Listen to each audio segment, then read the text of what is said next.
Okay, before we get this review started, okay, let me just tell you something, New Star. Okay, so when I give you a movie that is bad, you are not supposed to find it funny.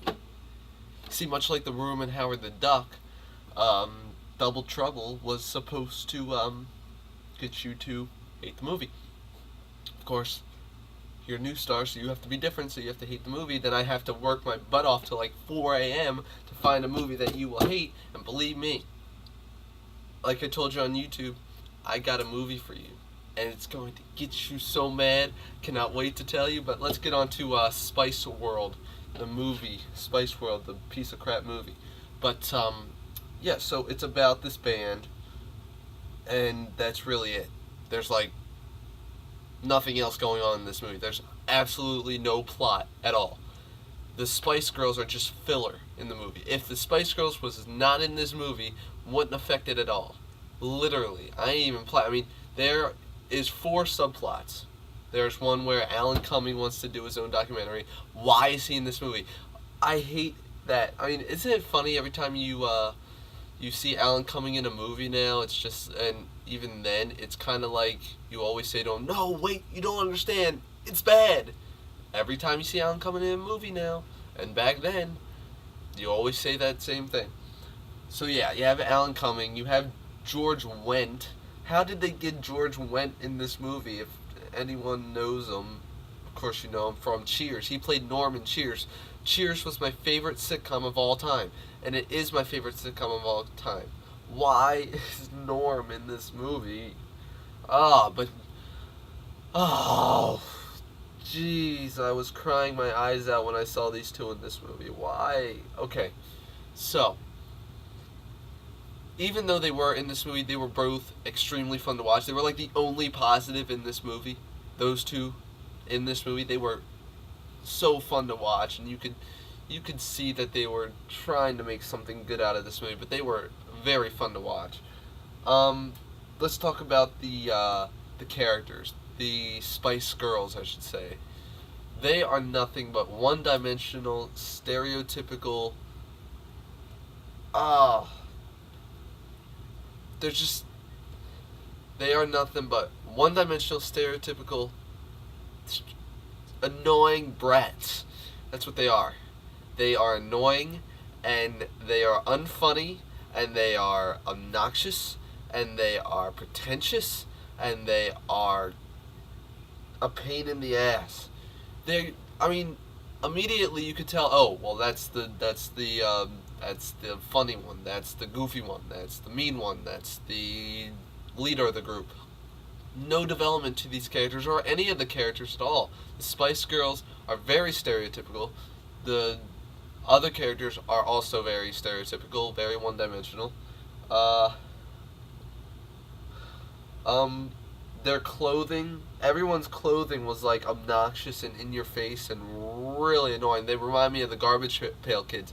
That girl that was making the clothing, it's just like in your face and like, they're just, it's like clothing for, like, I don't know, just clothing no one would wear. I mean, clothing not even a blind person would wear. Honestly, I mean, it's just in your face and it's obnoxious and it's silly. It's just silly, and it's very very annoying to look at too. Just like the settings in this movie. The settings remind me of the movie Cool as Ice, starring Vanilla Ice, which is one of the movies I will give you. Don't take it away from me.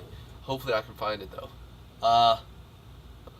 That's a movie with Vanilla Ice, and the settings in that movie were just very in your face and really annoying to watch and look at.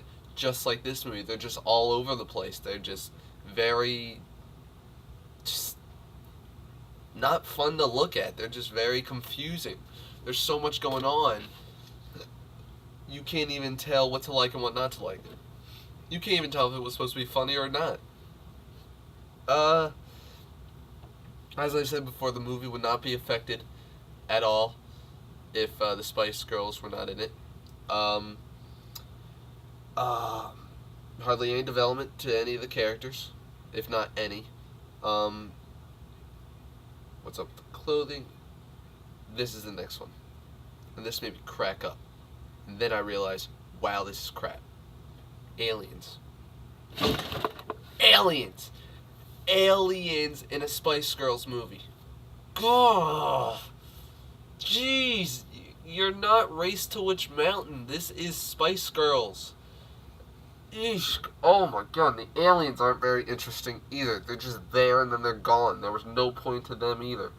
And the thing that made me even piss and moan even more was the Spice Force 5.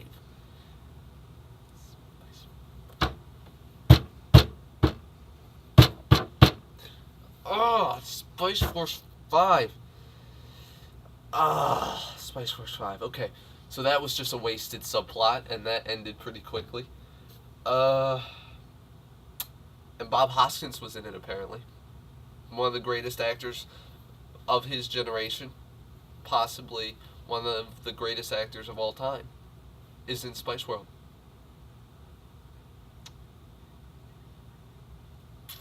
That's all I gotta say to that.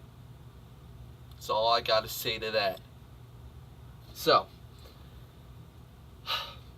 it's just random. Nothing is consistent in this movie at all. I mean, you have Spice Force 5, you have aliens, you have a subplot where Alan Cummings chose to do a documentary. You have another one where this guy is trying to shut down the Spice Girls. Nothing is consistent. Nothing is fully resolved. Everything's shortened and everything's non-concluded.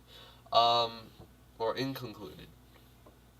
And, you know, it's just a pile of random nothing that's going on. I mean, you don't care to a point to where you're just watching a movie just like, oh, whatever the fuck you want to do. I just don't care anymore. And the climax, no comment. No comment at all. No comment on the freaking climax. The singing scenes are nothing but filler. I mean, they're just trying to... You could tell this movie is just to promote the Spice Girls album, their next album. You could tell that this movie isn't supposed to be good. In fact, they say it's not supposed to be good in ending credits. That's why I have to say that, too. Okay. So, yeah, the climax, no comment. They were just doing whatever the hell they want.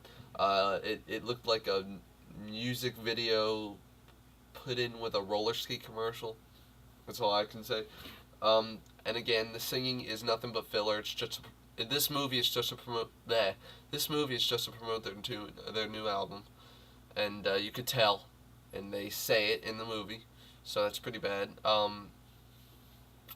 So yeah, the singing is nothing but filler. Has nothing to do with the story. Has nothing to do with whatever plot they have, even though they have no freaking plot at all. And they knew that. They knew they had nothing but subplots. And I know what you're wondering. How does a movie with 4 subplots have no plot at all? Well, watch the movie and you'll understand. But yeah, the singing, again, nothing to do with anything. Just there. And they know that. And just to promote their new album. The movie was just to promote their new album, which is bull. So, and let's get to the credits. And this is like a rant going on here. Okay, so the ending credits. Every actor that played in this movie was basically bashing the movie. They were bashing their movie. Ridiculous. Why make the movie if you weren't going to make it to the best of your ability? Why make a movie when you knew it was going to be bad? Why have the actors said at the end, okay, well, this movie's going to suck? What happens if people did like it? Whoever liked it, I mean, I swear, there's probably like 5 people in the whole world that liked it, and that's being generous, and that was probably the Spice Girls that liked the movie. So those are the 5 people. But for the people, honestly, seriously, for the people that did like it, you're just ruining the movie experience for them, because it's like, oh, well, am I stupid for liking this movie? Because the people that made it don't like it. The people that acted in it don't like it. So why should I like it? Am I stupid for liking this movie? It's not right. It really isn't. And why make a movie when you knew it was going to suck? You just wasted like $30 million of the United States money on a movie that you knew was crap. A movie that you knew was crap. So, yeah, Final consensus on the movie: 1.5 out of 10 stars. Sounds about right. So, new star, my turn. My turn. And you're going to hate me for this, new star. You are going to hate me for this. But I have a movie for you, and this is one of the movies you wanted to give me, but you couldn't because we were still in the 80s, and it was a 1995 movie, and I think you know where I'm going. You, new star. My pick this time for you is Mallrats. Owned! Got out of that one. You brought out the bad Eddie, okay? You brought out the bad Ed. Alright? New star. It's war now. It's war. Roll up the sleeves. It's a button shirt. Can't really do that. But anyway. So yeah, Mallrats it is. And I'm sure you will enjoy that. I mean, I'm sure you've already seen it. I'm sure you know the horror you're going to get into. It's on YouTube. Enjoy that movie. Mallrats. Got you this time, new star. Sorry, new star. I saw an opportunity, I took it. But I got you with this one. Mallrats. So, whenever you get a chance, watch that. Whenever you get a chance, do the review. And I cannot wait to hear your thoughts. And I cannot wait to hear the next movie you have for me to review. Till then, this is Ed Burton signing off. Peace.